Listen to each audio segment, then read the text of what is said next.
الفرق بين العرب والغرب هي النقطة، فهم غرب ونحن عرب، أرأيتم؟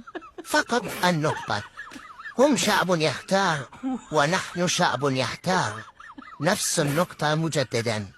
هم تحالفوا والعرب تخالفوا، عادت النقطة مرة أخرى يا أصدقاء. هم وصلوا لمستوى الحصانة والعرب ما زالوا في مستوى الحضانة، وما زالت النقطة موجودة يا سادة يا كرام. هم تعلموا بالأقلام ونحن تعلمنا بالأفلام. هل رأيتم النقطة؟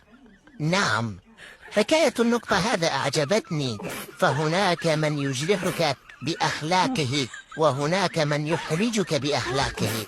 الفرق نقطة ولكن المعنى كبير جدا يا سادة يا كرام. نعم، لا حول ولا قوة إلا بالله، وحسبنا الله ونعم الوكيل. والسلام عليكم ورحمة الله وبركاته. نعم.